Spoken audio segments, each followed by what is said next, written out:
the hardest part that people have is how do you transfer the assets? So that's the first thing we go to. You already know your kids' birthdays, their birthdays, their full names. You know all of those things, right? How do you transfer this and what document do I need for this and be able to get that? Then you say, what are the special circumstances? And then we say, do you want this or that? Financial independence, freedom, financial picture, independent financially, financial future, financial freedom and wealth, financial independence. Get your fill, financial independence and long life. Hello, and welcome to another episode of Get Your Fill, Financial Independence and Long Life, where we explore ways to achieve those two goals. When cool people like Oscar Vasquez come on to help us not just make our money, but to keep it and to make sure that it goes where we want it to go when we're not around anymore. And so, Oscar, thank you so much for joining us today. Well, Christine, I'm excited to bring you tons of value to all of your audience, and hopefully we'll bring some great stories and have a good conversation. And along the way, hopefully we'll bring some golden nuggets that people can cash into, or more in our industry, it's at least so they can save some nuggets so they don't have to spend them, right? Or protect them from getting taken away. Exactly. So Oscar does, among other things, he has many hats, but the hat that we're mostly going to be talking with him about today is his estate planning hat. And this is near and dear to me because I'm actually helping someone right now to sell her family home where she's been living for the past 20 some years, caring for first her two brothers, then her parents, as they eventually each passed away. And her parents had created a trust because they wanted her to have the house when they were gone. And they wanted her to be able to live there for the rest of her life. So they created the trust. They recorded the trust. Everything was fine. The only thing they didn't do was ever put anything into the trust. So they thought they had done everything, but they didn't realize that there was an additional step where they actually had to transfer the house into the trust. So because they didn't do that, instead of this person getting the entire estate, she's getting 1/3 of the estate because her sister and her brother's kids are coming in and taking the rest. And that, I mean, she paid the upkeep, she paid the mortgage. It was as if it was her own home all that time, in addition to giving up her own livelihood to care for her family. Wow. Yeah, so that's pretty sucky. And I understand that's not a unique story. So no, you know what? Here's an interesting statistic. Almost 95% of attorneys give you a 9-page document with instructions on how to fund the trust. Can you imagine us as professionals in the industries that we're in? And we mostly get, we get a lot of referrals from real estate agents from across the country. Yeah. And the reason why we get those referrals, it's for a simple fact that we help everybody fund. We get it done through the trust. We have unlimited funding letters, and the 5%.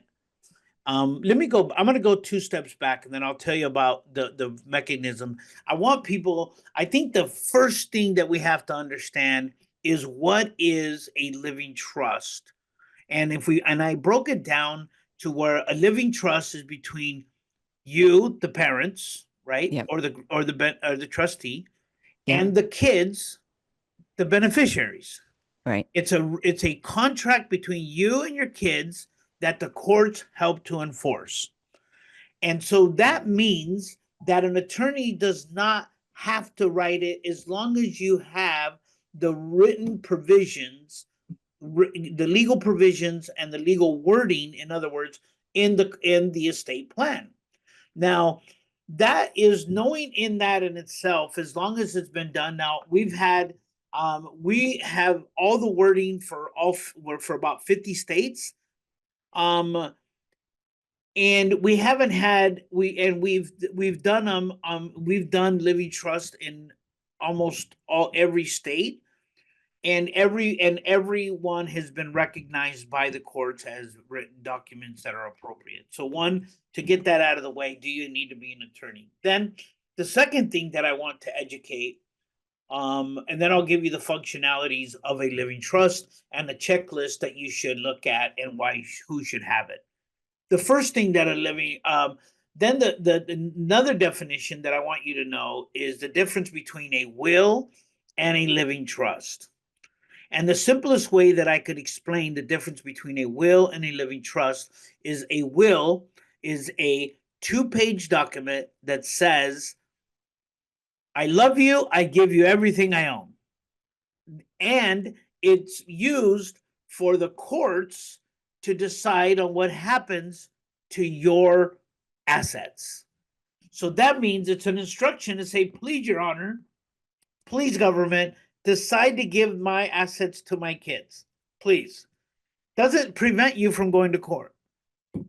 An estate in deference, there's many benefits, but the biggest benefit, the number one reason people get an estate plan or a living trust in every state of the land is that it's required if you surpass the threshold of the minimum requirement. For example, I always tell people, go back, Google, what is the minimum required in your state to avoid to go to probate.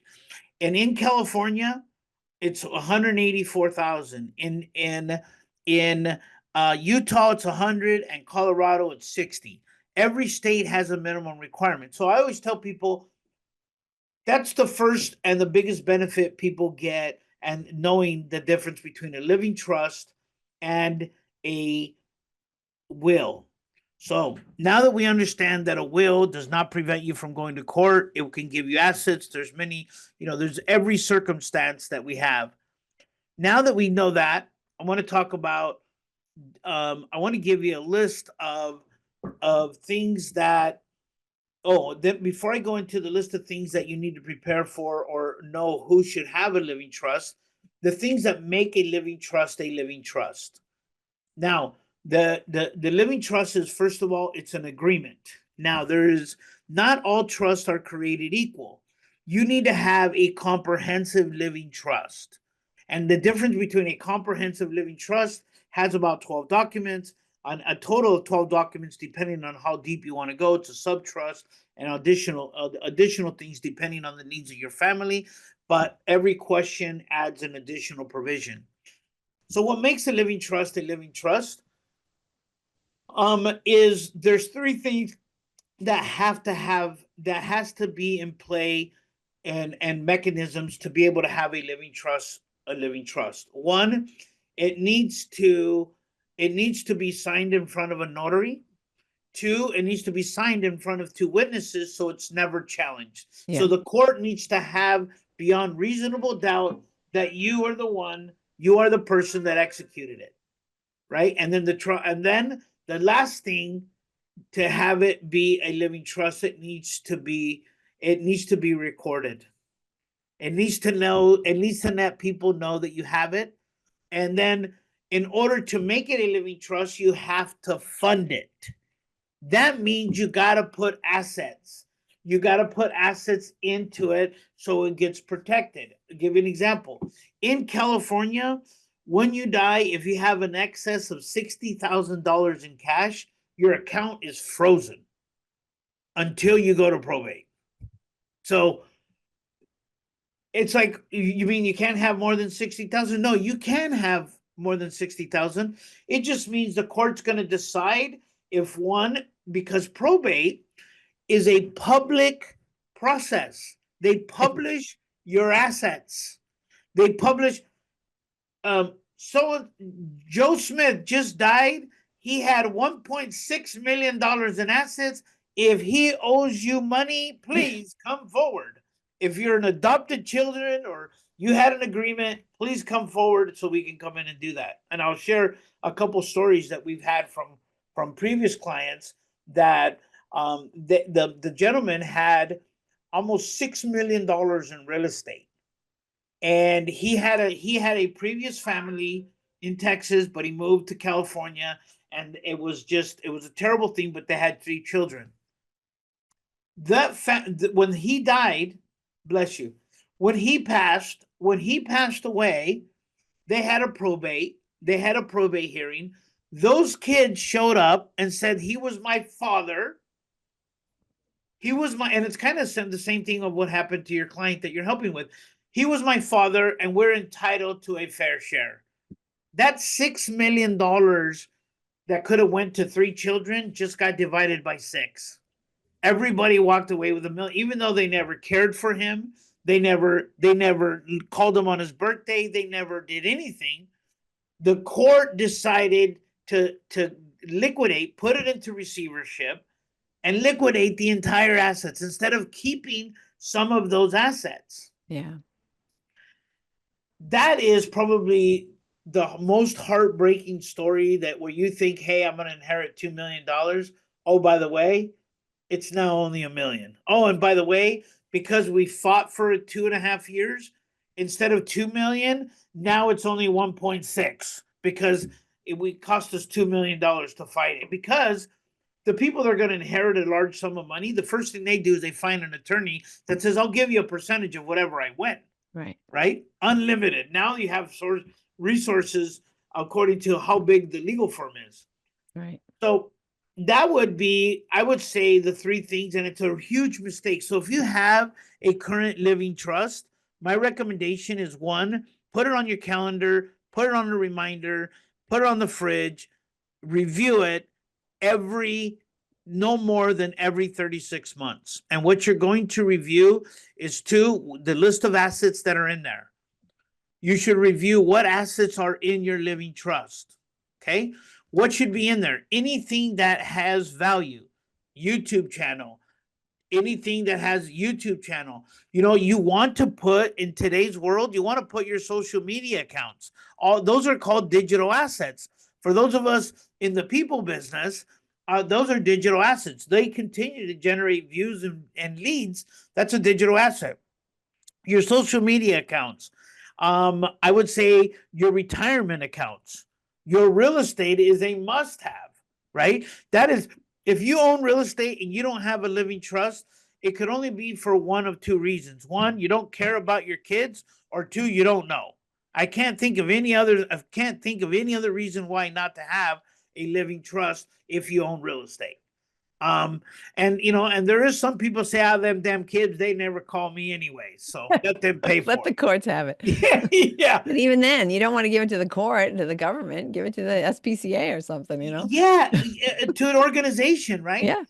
So those are the only things that I would say. Now, prepare your assets. Prepare your assets, look at them for assets. And then here's a major one that many people overlook.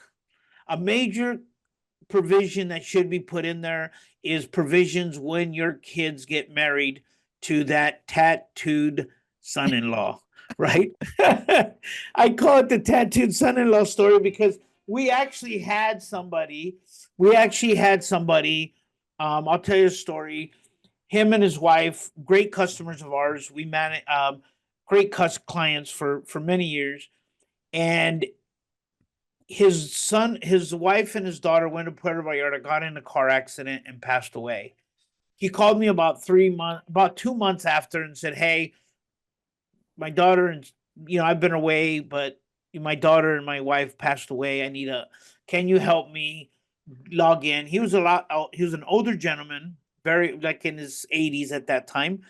Can you help me log in? Because, in the 80s, they're not too technology inclined. They're like, I hate this computer. Come and see me, right? Don't send me the nothing. Computer's fault. Yeah, it is.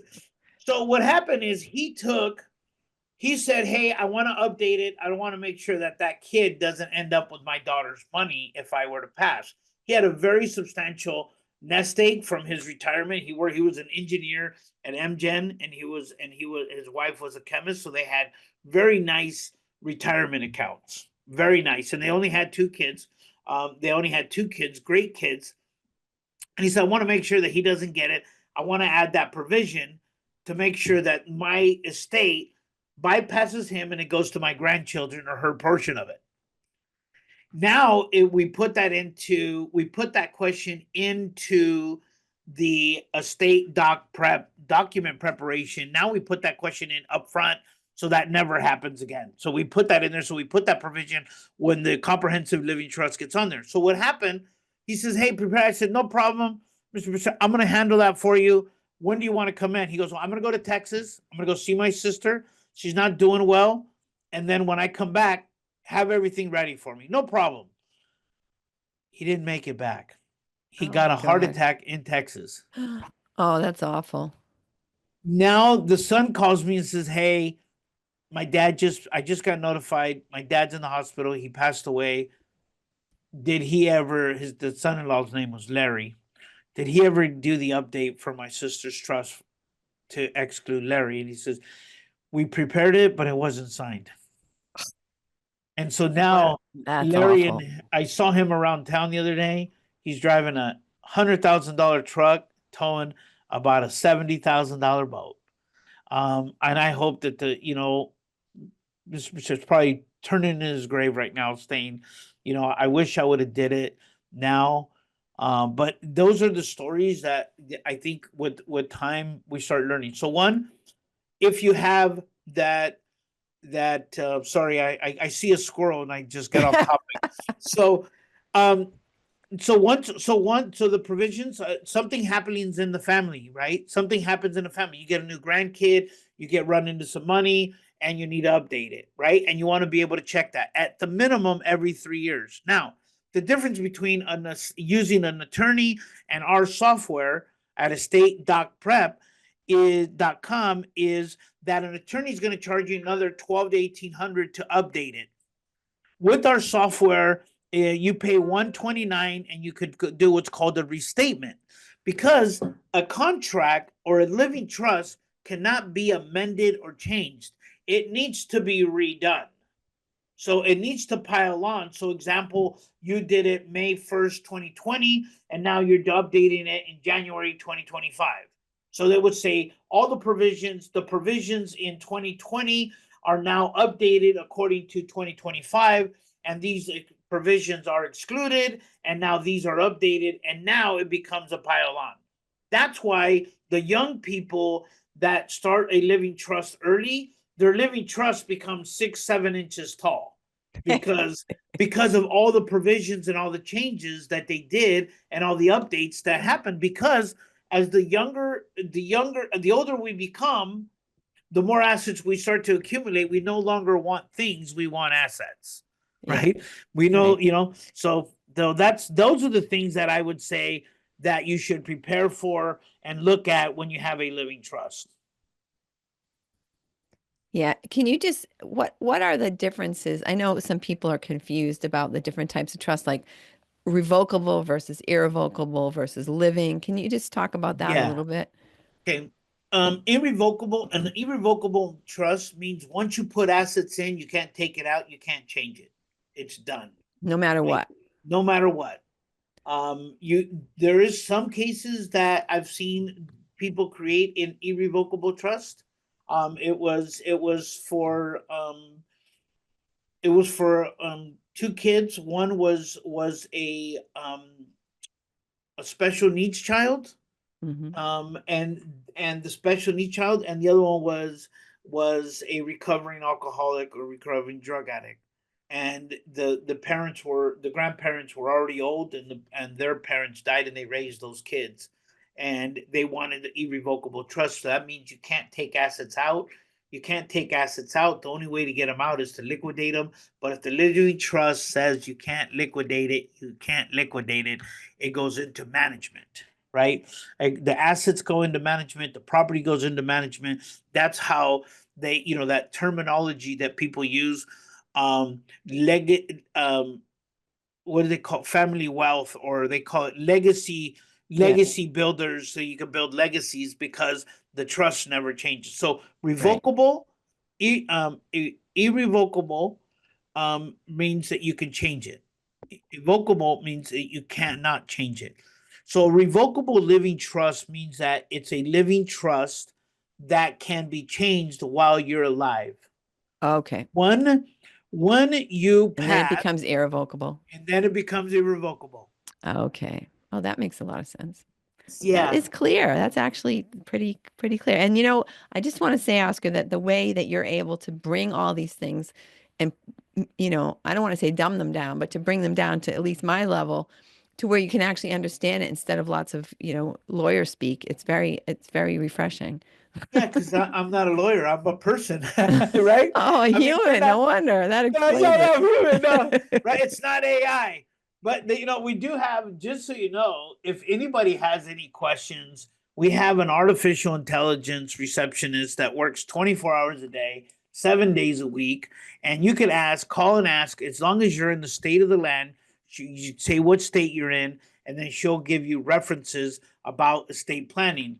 And I sent you a link on it, but I do have a couple gifts, and I'll give that number out towards the end, or you let me know when, and we'll Super. be able Thank you. to provide that because people are going to have questions.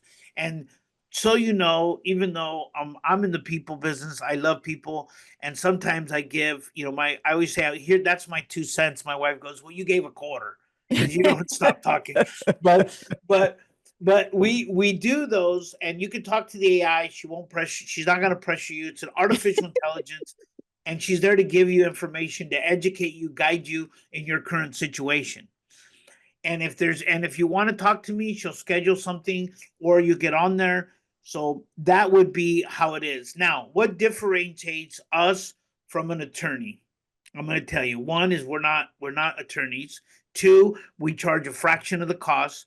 Three, we do a Zoom call and we help you fill out the forms. So Wow. we deal with a estate coordinator, sits with you and explains these are the things. We always say that go to the hardest part that people have is how do you transfer the assets. So that's the first thing we go to. You already know your kids' birthdays, their birthdays, their full names. You know all of those things, right? It's how do you transfer this and what document do I need for this and be able to get that. Then you say, what are the special circumstances? And then we say, do you want this or that? And I'll give you an example. One of the biggest questions that's a us conversation, us is husband and wife, right? Is Mhm. the living trust ask you, are the assets ours, his, and her, or hers? And if you choose his and hers, they create two, and the system automatically creates two living trusts. If it's ours, nothing can be changed without both of you signing because it's ours. That means we've agreed, the agreement, it's ours, right? That's the first thing. The second one, I call this the delay of the human element, right? Because it becomes humanized when you have a young couple that say, yeah, and then the question that they get stuck at, or I always say, go have a private conversation. Because I said, if you ask me, I'm going to tell you a story on how that worked, and it worked, and how it's worked out, right? And this question is, after you pass, do you want the living or the surviving trustee to make changes to the beneficiary, right? Yeah. And I always say the following, right? If you're a young couple, you could always go back and change that and do a restatement letter. When you're young, I've seen it where the wife passed away, got ill, husband got remarried, and I've heard it, not seen it, not personally firsthand. A Yeah. husband got remarried. The new wife didn't like the stepkids or was there. She Yeah. changed that inheritance value of what they built before, Wow. and and and it was influenced because us as men, we are programmed to listen to our wives if we want to stay married. My sister said, "You've been married 30 years. What's the secret?" I say, "Listen to my wife," is the first thing, right? Happy The wife, happy second, life. yeah, and as a partnership. So then I always tell them that, and I said, "Do you really want to know that story?" And I said, "I'll tell you." But it's a conversation you need to have, and you need to be vice versa. It needs to be equal, because once you do that, now things change. If the couple was 55, 60, then that's a different thing because we're in a different place in our lives at that time. That time Yeah. you probably, hey, I'm gonna spend time with my girlfriends. I'm gonna have lunch. I'm gonna go out. It's not another partner. Life partner is not really in the view, so to Yeah. speak. So, but anyways, those are the human elements that come in, and most people go like, wow, I never thought about that. And Right. that comes in. So there's never an expiration date. Once you sign up and you get the software, it's yours forever. It's a $129 dollar fee. What we do is we share in the costs for all 50 states so we can update the provisions. And then you get unlimited provisions. So if you update your living trust, do a restatement one time, it pays for itself, right? Yeah. 2 times fold. So it's almost, it's so affordable to have a comprehensive living trust that it's almost crazy, right? Or unless you don't love your kids. Well, that's because this is something that I want people to think about too, because this is another situation that I've had people find themselves in is, let's say, okay, I've got this will and I'm going to leave it to my kids. I'm going to leave my house to my kids in my will. But then the house has to go to probate. And you think, well, how are these kids going to pay the mortgage, right? If you still have a mortgage, how are the kids going to pay the mortgage? Well, they can just take out a loan on the house, but they can't take out a loan on the house because they don't own the house. So, That's right. you got to think this thing through. And if you're not sure, I mean, talk to somebody or just get the trust and do the thing, right? Just get Oscar on Right. your payroll, because you don't realize like the intricacies of dying and what happens to everybody who's left behind. Yeah, well, and I think that, you know what, I mean, that's one of the things that people don't real, and nobody likes to have that conversation, right? But here's the thing, that I always tell people there's two things that are guaranteed in this life, right? One is that we're all going to pay our taxes, and two, we're all going to die. Yep. And everything else is subject to the contract of the warranty of whatever you're buying. But those two are guaranteed with no small provisions. Yeah. We're all going to do that. So I always say this: if you're a homeowner, you should have a living trust without a doubt to protect it. Now, I'm going to go over a couple of major benefits. The number one reason people get a living trust is that they avoid probate. So, for an example, if you use the discount code that it was supplied that will be supplied at the end of this podcast, you're gonna save $1,000, okay, to be able to get a living trust. Now, two, if the first thing it's gonna save you 1,000, it's gonna be $14.95 at checkout. An example: if you live in California and you just put your property into the trust, just your home, you're going to avoid a $26,000 probate fee. One, that's the first benefit. You're going to avoid probate fees. Every state, Google it. Wherever you're listening, whatever state you're in, Google it.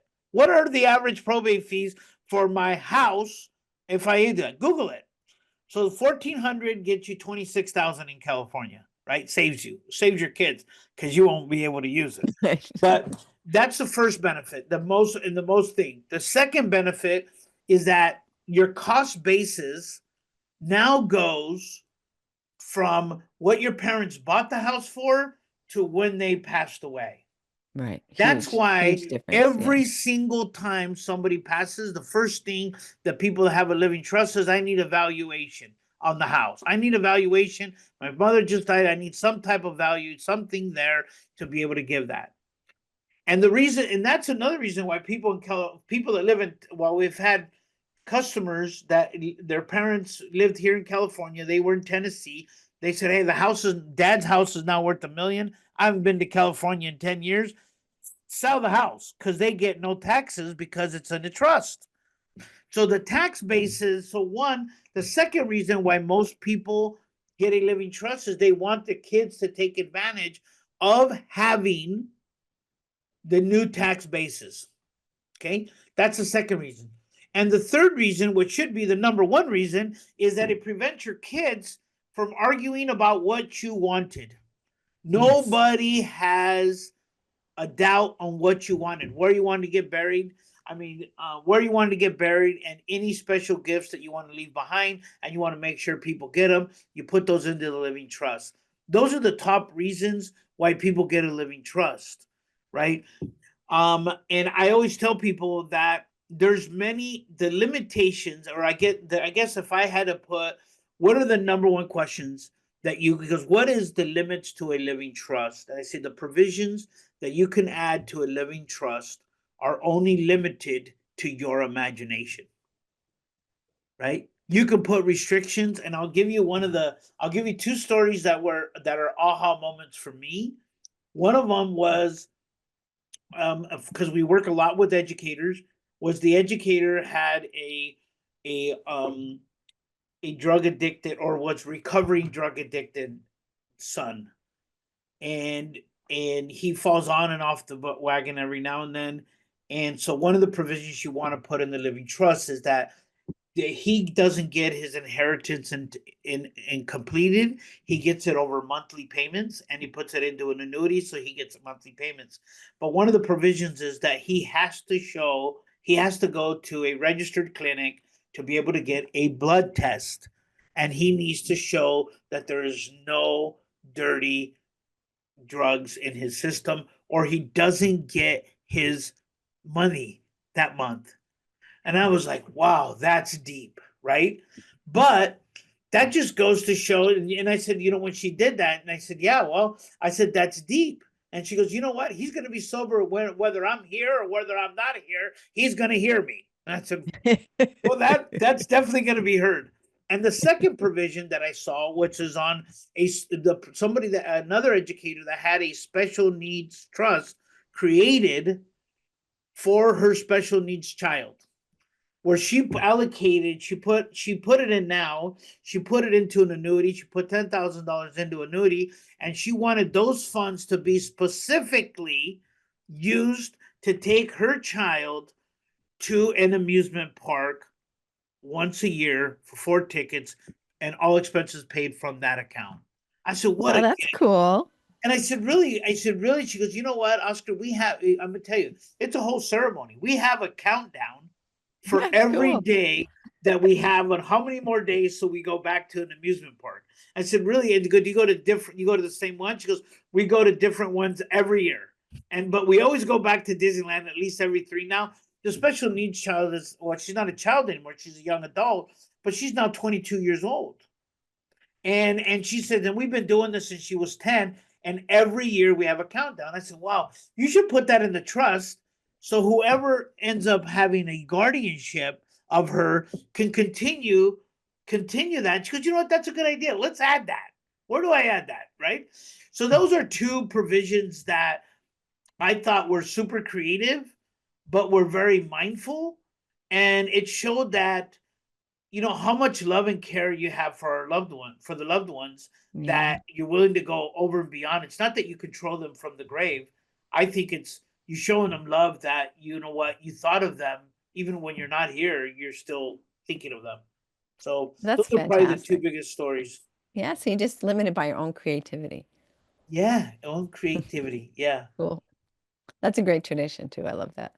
Yeah, isn't that, I mean, when I first thought it, I goes like, yeah, I guess, okay, sure, whatever. But then you go back and you think about it, you go like, you know what? How much thought and care went into that thought? Oh No, yeah. this is what she loves. I want this to continue to happen, Yeah. right? Let's allocate for that now. So that way it can happen. Because here's the thing, if you don't budget for it, it's not going to happen. If you don't schedule it, it may not happen. Right. And if you don't write it down, you may not remember. Right? Right, So exactly. that's with that. So I'm going to go over there's 2 more documents that I want to talk about that comes with the comprehensive living will, because I think they're super important, that makes it super different. One is called a pour over will. A pour over will in a living trust is an important document, because if, let's just say, you go to Florida, you buy a condo, you come home and you didn't put it in the living trust, and you just didn't get to it. Why? Because life gets in the way, right? You didn't have time. A pour over will says, if I have any assets that exceed 10,000, 50,000, whatever dollar amount you want, or you can say any assets that exceed a certain dollar amount, I want them transferred into the living trust. Because you have a pour over will and it's going into the estate, it could be an express probate process that doesn't require a huge expense for the attorneys and or the courts. But it still has to go to probate, doesn't prevent it, but it explains it. And one of the provisions that's in a pour over will that makes it so effective is that it says if any of the beneficiaries object to the pour over will or moving the asset into the trust, they are disinherited. There you So go. that prevents any arguing and it makes it go smooth.